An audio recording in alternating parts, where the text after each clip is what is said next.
Hello, hello, and welcome back. Welcome back. I'm excited to read again. I missed last night. Sorry about that.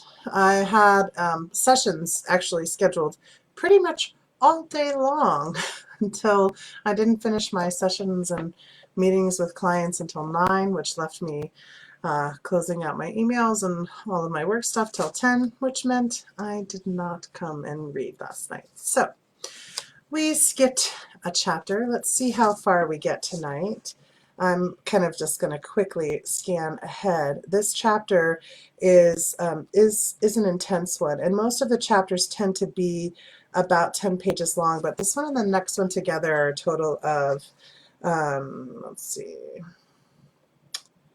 28 pages. So we'll see. We'll see how far I get tonight, and as always, I hope that this is finding all of you well and healthy and whole in this amazing opportunity that we as humanity are being gifted with, even though I know for many there's struggles attached to this and hardship and stressful awareness and anxiety, and we really don't know how it's going to pan out or what's going to happen as the result of this. So my offer would be the best thing that we can do is start paving the way now for the life that we want to build for ourselves. Like, we've been given this opportunity where we can't participate in culture and in our own lives in the old ways. What we can do is begin laying foundations for our new life. And what I'm telling most of my students to do as far as handling or managing their anxiety or their fear or their feeling of disconnection or isolation is to take some time quietly with oneself to see what inspires you. If there's an art project, a story writing project, my upstairs neighbor, she has been inspired by my playing of music all the time, so she started picking up her guitar, which then led her to go, well, what I really loved playing was the piano. And so she went out, and with the money that she would have spent going out with friends, now she has purchased herself an electric piano and is playing at home, and I hear her playing, and it's amazing. So, what could you do during this time? Could you brush up on an old skill that you haven't utilized in a really long time? Could you learn a new skill, learn a new language? Is there a modality? I enrolled in an EMDR program to train for being able to do EMDR treatment sessions, and I feel like that's like a footing for me in a new branch, a new area, but I'm also like really creative right now. I'm building a new program to teach energy awareness and awakening consciousness in a playful and fun way. And A to Z, your guide to energy. If you want to join the class, let me know. We're going to start up in May. It's only $5 a class and by donation. This is my gift for people to be able who couldn't possibly pay right now for something like that. Hey, let's get together on Friday nights. Let's play with energy. Let's play with consciousness. Let's play with awakening. You want to join me? Email me at jessie@healingpathwalkers.com and we'll schedule an orientation session. I'm also starting back up Life Mastery for a new term. So if you have been wanting to train with me for a long time, you've been curious about Life Mastery, and you have thought about it, Life Mastery, if you haven't heard about it, is my 12-step recovery program to the human condition, where you learn how to release the victimhood filters and begin to embrace your life authorship, right? And learn how to really harness the power that's within you. So these are some things that I've been building and working towards, and then I've got some super amazing creative projects that I can't wait to show you guys, but I'm gonna wait till they're done and launch them. So, right now is the time. The time is now. Carpe diem, carpe friggin' diem, people. Okay. That's how we counter anxiety and fear. We come present and we embrace our creative force, our creator power. So let's read about how humanity became more present, conscious, and aware, and embraced their creator power as a collective. Chapter 10, we establish the Confederacy. Again, if you haven't been following along, reading from Ken Carey's Return of the Bird Tribes. Amazing, amazing channeled work. I can't speak enough, highly enough about it.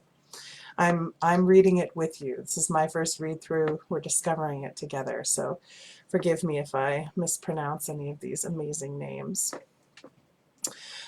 What happened next was remarkable. In the midst of such a gathering of hunters and warriors, some later said it was a miracle. However, to those of us who witnessed it firsthand, it did not seem unnatural. In fact, so natural did it seem, and so much in the flow of Hiawatha's speech, and our distraction was only a momentary. In fact, so natural did it seem, and so much in the flow of Hiawatha's speech, that our distraction was only momentary. Hiawatha was speaking of the Great Spirit's life flowing not only through human beings, but also through the winged and four-footed. Even as he named them, a large snowy owl landed ghost-like in the lower branches of a tree immediately behind us, and 2 does, followed by a less adventuresome buck, came ambling among the seated people, at times cautiously stepping over those who were in their way. Hiawatha pointed to the deer and to the owl. To peace with them also do we commit our living, he said, taking life only when it is necessary to feed our people, giving thanks to the spirit of the animal whose form we eat, giving thanks to the Great Ones who appears as all these forms. Within all these forms, in every tree, in every flower, in every herb bearing seed, in every animal, in every stream, in every stone, in every living being thing. The Great One is here with us today in these deliberations. As the Great One has both inspired and witnessed this ceremony, may he also inspire all our activities henceforth, everything we do, everything we say, as he has witnessed them from the beginning. May our lives and the lives of our respective tribes be dedicated to the spreading of this peace to the distant and far-flung peoples of the forests and the plains. This is the finest way to honor our mother, the earth. We are the people who remain true. Let it always be so. Almost imperceptibly, as Hiawatha spoke, twilight grew in the forest around us. One by one lights appeared. A host of tiny fires gradually filled the basin of the new tree and danced across the nearby hills as peoples gathered near them for warmth. The full moon had not yet risen, but above us, as if reflecting our many little fires, stars, one by one, began appearing across the sky. A larger fire was built in front of the mound of the newly planted tree, and upon this mound, next to the tree of the great long leaves, Hiawatha stood. As the smoke from many family fires rises tonight and spreads above the forest, let us remember, he reminded the Iroquois, that this smoke comes from many fires, and no one fire is better than another. Though one fire may burn brighter and another more faintly, who is to say which is wiser? You know as well as I that there are times and seasons for both. Remember always that the truth springs from many hearts and takes many outer forms, no two ever the same.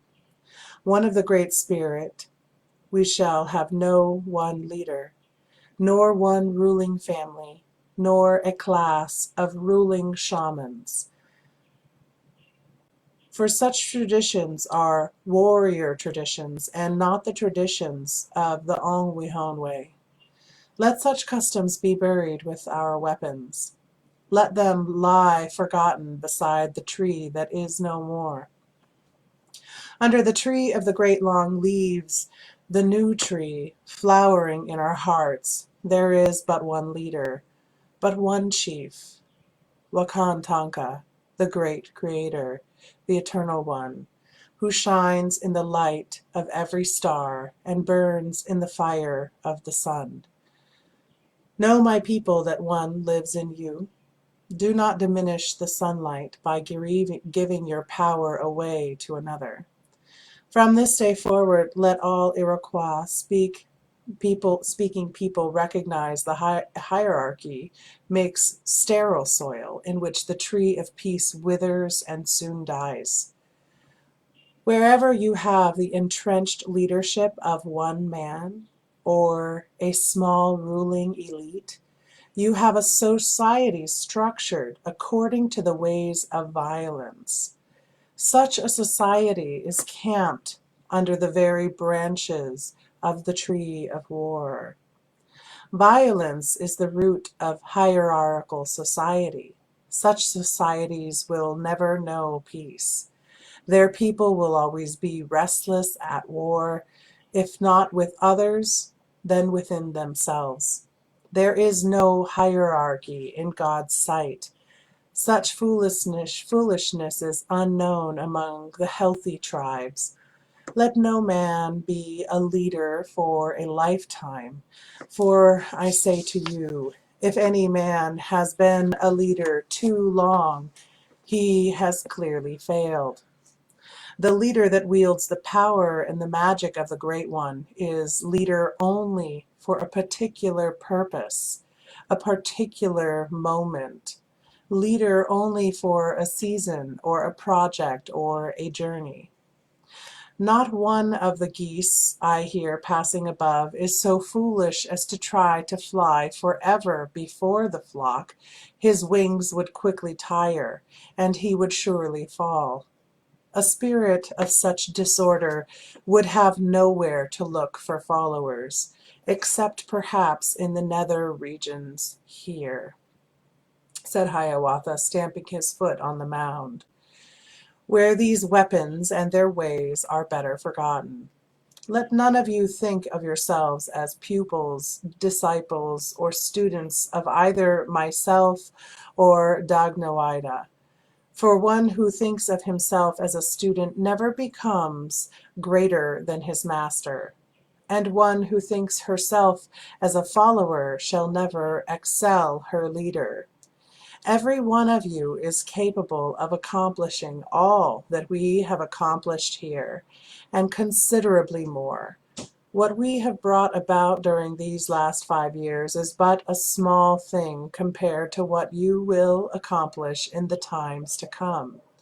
Look not to us to guide your feet on the path of peace, but look within yourselves and know the Great Spirit that is the source of our path, the source of our words, and the origin of the deepest peace. Let his spirit guide you. You will never go astray. Though it may be fitting for a time, for a season, that the two of us are an inspiration to you, understand that in season you will be inspirations to others, and they in turn to others, and others still. And as the smoke from our many individual fires rises to the heavens tonight and becomes one smoke flowing out over the tree from the great long leaves that we have planted here, may these thoughts that lie at the roots of peace spread out to all the other nations and peoples of the world. Let the roots of this tree grow and spread out beneath this forest floor. I see them, Hiawatha said, pointing to the ground in front of him, growing even now, great white roots of peace. Many saw in that moment the tree grow a hand's breadth or more. Beneath the firelight others saw, with an inner eye, 4 great white roots growing deep into the forest floor, spreading underground in the 4 directions, reaching into the subterranean currents that rule human passions. Too many in these moments, the great white roots of peace became tangible and real. Above us our thoughts and ideas spread like smoke into the stars. As Hiawatha sat down to rest at the foot of the newly planted tree, I stood. Behind us, a majestic orange moon was slowly rising, half revealed now above the naked trees. I spoke more slowly. I was conscious that each word I said was being repeated quietly, whispered from ear to ear. I could hear the repetitions almost like an echo or a gentle breeze rustling through the forest.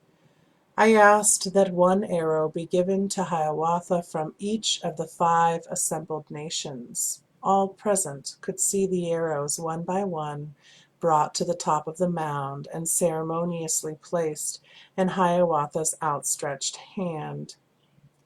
Today, I said, pausing for the echo to take it to the farthest tree, we have combined our individual power into one great power, the power of this confederacy. We symbolize this confederacy by joining together into a single bundle, these 5 arrows from one each of our nations. At the base of the tree of peace, Hiawatha is binding the arrows with deer sinew, which is strong and durable. So shall our commitment to the great peace be strong, binding, and durable. So shall these truths that we have celebrated on this occasion bind every one of us here into a single being, that we might henceforth act together in unison for the benefit of all. If but one arrow is removed from this bundle, it loses much of its strength. If 2 arrows are taken away, the power of the confederacy would be greatly weakened. If 3 arrows are removed, anyone can take hold of the bundle and snap it easily in 2. Alone, these arrows have little strength. Even a child could break them. But bound tightly together in a single bundle, they are strong enough to withstand whatever might come against them. Let the 5-Nation League face the future together. Let us think with one mind the thoughts of our Creator, and always seek to peacefully resolve difficulties both within our league and without. Let us feel as one, with one heart, the compassion of the Great Spirit, and strive always to avoid bloodshed. Should any one of us face evil from without, let us all turn and face that evil together, acting in unison with the strength of a single body. From this we shall derive great power, for from this day forward we shall stand or fall united as a single nation. We will leave this bundle of arrows beneath the tree of the great long leaves to remind us as always of our union. Stepping down from the mound, I invited all those who could to stand and form with me, and Hiawatha a circle around the tree of peace. By holding firm to one another's shoulders, I said, we form a circle so strong that none could break through it. Let us live our lives in this circle of commitment to the great peace. Let there always be friendship, honesty, and brotherhood between us. Let our children and our grandchildren grow up in lives and live their lives in this circle of peace and security. Let nothing break or shake our commitment to the principles we have recognized through this sacred union. Always remember that each of us in this circle of this equal standing and of equal power, with each friendship and communication, with patience and understanding, there is nothing that we cannot in time agree upon. Do not let the white panther of discord come leaping and snarling into our agreement. For those who are quarrelsome and who repeatedly stir up trouble will be driven back from the league like dead leaves. Sorry, I'm having lots of people contacting me right now. Do not let the white panther, for those who are quarrelsome and who are repeatedly stir up trouble will be driven from the league like dead leaves, driven from a tree in a windstorm. And those who are expelled from the 5-Nation will not be invited to return. But my brothers, I said, my sisters of the forest, let us hope we will We will have no need for such measures, for the Great Spirit has provided us with all we need to recover our senses should ever we fall into the confusion of blind passion. Should any one of you ever feel angry or confused, resentful or afraid, climb to the top of the highest tree that you can find and look toward the marker of this world, the maker of this world, for your relief. Call to the spirit tribes and wait for the answer to come. Let the thickness of your skin be as thick as the bark of a great tree, so that the barbs and taunts of others do not alter your balance or affect your center. Do not disgrace yourself by being known as one who is quick to anger, but let patience, tolerance, and thoughtful wisdom characterize your life. Still, do not think badly of yourself if you do become angry or confused. Maybe it is only Gaha's way of telling you it has been too long since you climbed a tree.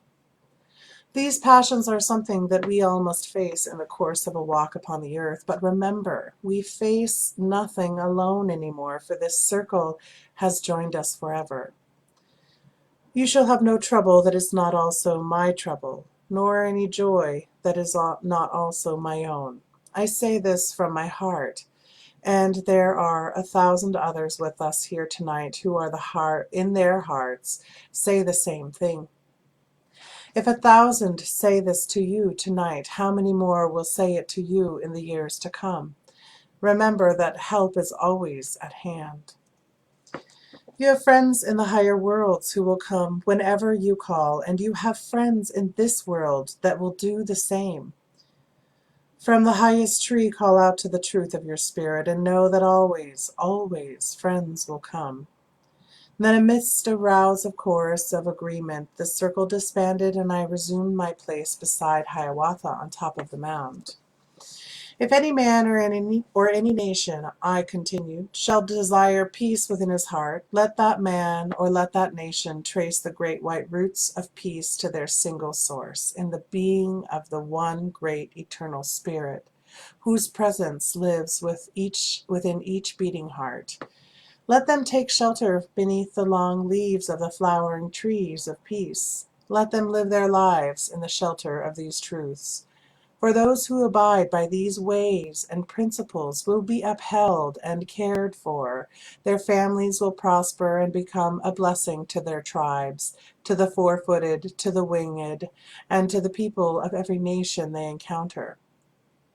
Let it be known around your council fires that leadership is necessary to tribal undertakings, for it draws together the power and the unity of the nation. But henceforth let your leadership be determined with the cycles of the seasons. Let the turnover among your chiefs and principals be as the turnover of fall leaves into the new leaves of spring. Since it is the custom of the Iroquois nations to have warriors and braves as their chiefs and leaders, and since this custom will not change until after the great white storm has passed, let it be the women, then, of your tribe, who the moon, when the first snow flies, gather to determine by a process of equal vote who are to be your principal chiefs and leaders for the coming season. At this there was an audible rumble of surprise. The concept of voting was not itself new. Fundamentally, that is how chiefs and leaders had always been determined. However, in the past, tribal voting sessions had always been informal affairs, dominated by the most vocal of the men. The women played indirect roles by helping to form the opinions of their brothers, husbands, and fathers, but it was not often that any but the stronger and more outspoken women influenced the process directly. To give women not only a role, but the central role in a more formalized and ritualistic process of voting was a new concept. It was welcomed in a spirit of goodwill that soon settled into reverent deliberation. The next few days were spent finalizing the structure of the new League of Iroquois Nations. The Confederacy was divided into 3 bodies. The Mohawk Keepers of the Eastern Door, I I have a session starting at 7. See you guys. I have to tell her 7:15.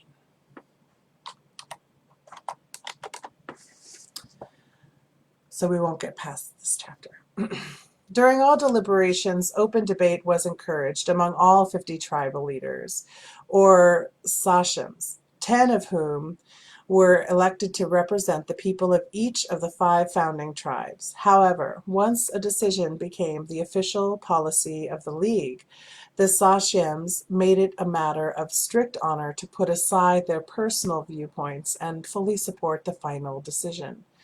This principle of putting aside individual viewpoints and fully supporting the goals of the united body of nations, once they were established, was carefully adhered to throughout the early centuries of the Confederacy's existence. It was the sacred and respected component of Gayen Shakagwa, the great law of peace. Democracy was practiced among the Iroquois Confederacy for many centuries before it was modified and adapted by the troubled American colonists who had lost patience with the British royalty. Though the practice had degenerated somewhat by the 18th century, there remained then, as there does to this day, in the heart of every Iroquois a strong sense of the danger of leadership by entrenched vertical hierarchies. It is not surprising that a young colonial boy growing up in the forests of Virginia would become familiar with these ideas. Not surprising that Jefferson, Washington, Franklin, and Monroe came to think as they did. Though we were not often incarnate for more than a summer or winter or 2 of the Americans' colonial times, always were we there.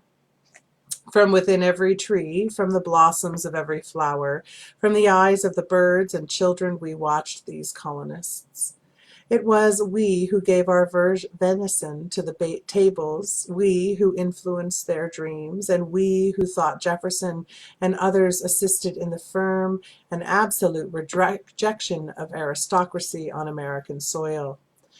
We maintained a strong sense of presence in the American colonies of those decades and assisted the newly United States in modeling much of their government after the Iroquois Confederacy. We helped them to establish a democracy that required the periodic placement of leaders, that recognition of certain basic and inalienable rights of its citizens, and a 3-way balance of power among its elected representatives. We knew that these former colonists were creating the context for the great melting pot that America was soon to become. We knew that they were creating the political structure that would guide the interaction of strategic representatives of the 4 races during the last and most crucial centuries before the advent of the new order of the ages. We did not return to our more general pursuits until the new government of the people, by the people, and for the people had firmly established. The great white roots of peace, as they were perceived by the 5 nations of the now distant day, represented a deep and genuine understanding, becoming firmly rooted in the consciousness of a historical people. An understanding that has never left America and never will, though it has become distorted during the recent 5-century storm. We invite all who are able to look back at this day when the flowering tree teachings were reestablished in America. Those of you who can read such things in the records left in the electron spin of the leaves of trees that today grow in those same places, those of you who can cast your minds back to read the records of this autumnal gathering on Onondaga's shore, your sensitives, poets, we invite you to explore these times that we of spirit world can only hint at the sort of pages in this volume. What transpired there was in seed form. What you are now experiencing is a global spiritual awakening. The winds of consciousness that blow through those at the leading edge of humanity thought in the late 20th century are the same winds that rippled the leaves upon the trees around Hiawatha as he spoke The same winds that drew the smoke from the many little fires of that autumnal council and brought them together in a single ascending spiral that to this day continues to bless the heavens of human awareness. The account that we offer in the leaves of this book gives but a pencil sketch of the events that occurred. Our words are but symbols, etchings, rough outlines, but the reality behind them lives and breathes. You will find it in your heart. It is for you to bring to the world of today. The smoke that rose from those fires that once burned on the hills of upper New York State at the founding of the Iroquois League continues to rise today. It is rising in the unawareness of decision makers in the United Nations, centered not far from where the tree of great peace was first planted. It is rising as new ideas, new concepts, new insights into the nature of peace, rising in states around the world whose boundaries are slowly melting, whose aristocrats are one by one stepping down and coming to sit quietly in the company of peers, among circles of friends, equals beneath the boughs of a new tree flowering. Many smell the smoke of our fires, though thought fires they are, kindled in love, burning for you, calling you home. Tomorrow, we'll read Chapter 11, The New Information Society. Wow. It's really powerful reading the story of this introduction of this concepts and ideas that we all now take as it's just what is the best way, what is the modern way, what is the human civilized cultural pathway for us. And it's pretty powerful to recognize and to witness it came from the very depths and soil of our land long before we were here as a invading race, and really it was being breathed into the soil long before we were here as men at all. And it's taken us a bit to figure that out, how to be. All right, well, I'll see you guys tomorrow. Thanks for reading with me.